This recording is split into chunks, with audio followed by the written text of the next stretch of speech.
जने छुबे हेते वने राजा के बेटा तुब जहेते राजा के मरल बेटा के देह से कचवा घोन गिरे हेते अब 12 बरस के मरल लाश केना के जीते हे हो तपसी हम एत समय में छिया ने 12 या 36 बरस के लाश के हम जिंदा कह देबे चल न तू एलिए किया चिंता करै छ जखनी तू हम जेबे राजा दुआर पर समाज बाबा राजा के अछमितपुर में येते जब कहते बेटा के जियाबे ला नहीं जीते तो दोनों व्यक्ति का मारबो करतो हे हो तपसी हमें संगे में छिया ने चल ने हमारा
धर्मराज बाबा बोला तपसी यह छिए राजा की दरबार, यह छे राजा चंद्रबली के दरबार। ये राजा के नवरत्न महल यक्षमित में रहे। ये बाबू भैया साहब वो महल का झाड़ का जमीन पर गिरा दलहा धर्मराय बाबा। राजा से रंग बना दल, रंग से राजा बनल धर्मराय बाबा। बनियार ई तो हमर लीला छिए, राजा से रंग बनेना या रंग का राजा बने। राजा के दरबार में बैसियो, हम राजा के बुलावे छिए धर्मराय बाबा। ठीके छे बोलबो तू राजा साहब के। या राजा हो राजा ये पुकार करई छै। हे बाबू साहब राजा के दरबार में गुरु बाबा बैठ गए। आसन मार के राजा के दरबार में राजा राजा पुकार करे छे। हे राजा जाओ जाओ, हे राजा हो यक्षमितपुर के गणबरिया। भगवान घर छा, घर से बाहर भाग भेंट कर राजा। हे हो राजा राजा राज बाबा। कोई ने राजा के दरबार में या बैठे हो धर्मराज बाबा, कोई ने या बैठे। जब घर पर राजा है तो या रानी तबे नहीं अते। आवाज रहा ने अड़ोसियों पड़ोसियों में चल गए है तो कोनो काम से। या राजा राजा है यक्षमितपुर के राजा जी, गणबरिया हो राजा। राजा ये जी बाबूजी बाबू से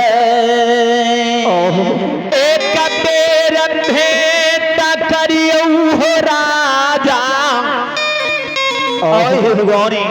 12 बरस पर तोरा दरबार में तोहर गुरु गोसाई बंद के दिल्ली से घूर के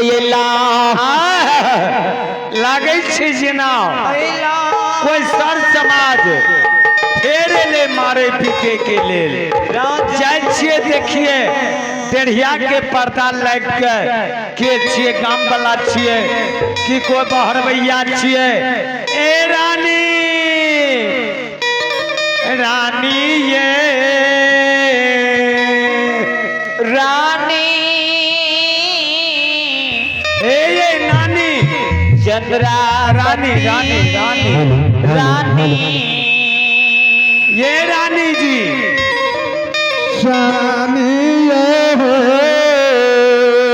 ए रानी जी अपना दुआर पर आवाज कोई लगाबै छै।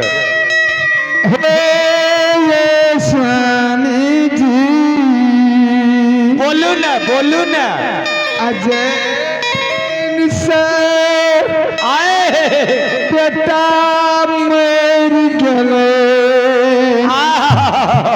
आज पर समाज दल का कहिए वो दिन सहेली हुआ। कोई नहीं ले अपना द्वार पर नहीं ले। आए की बात छियै, की बात छै साईं जी? एक बेर देखियो त चल का आले सा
पतिव्रता चलू न चल के देखिए ई के छिए राजा रानी तब से किलोल का रह छे दरबार में। ए रानी जी हाँ धा सकैया कोई जसर समाज आल है धा सकैया मारे चलू पीटे अलगे से देख लेबे के छिए। चलू रानी अलगै से लेकिन देखना छै जे के छियै नहीं छियै। चलू जल्दी चलू नहीं आगू यहाँ चलू हमने जाबे आगू। ठीके छै तो हमें आगू जाय छियै अहाँ पाछू से आबियो। सबसे बड़ बात छै मुकेश साउंड सर्विस जे छै तारे तते नमहर देने छै जे पंडाल में खूब घूरे छै। ठीके छै चलू आ बाबू सब चलिए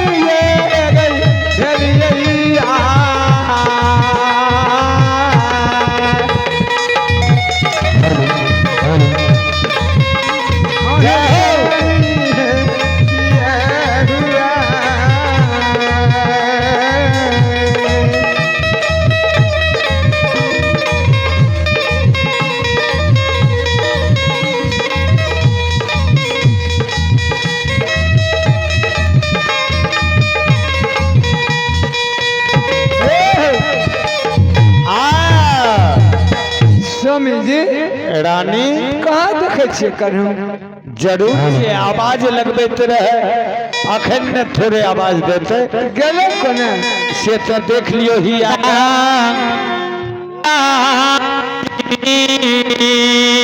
हेया देखियो हेया ए के छिया तू हो के छे अहि जे बोला के छिया आए राजा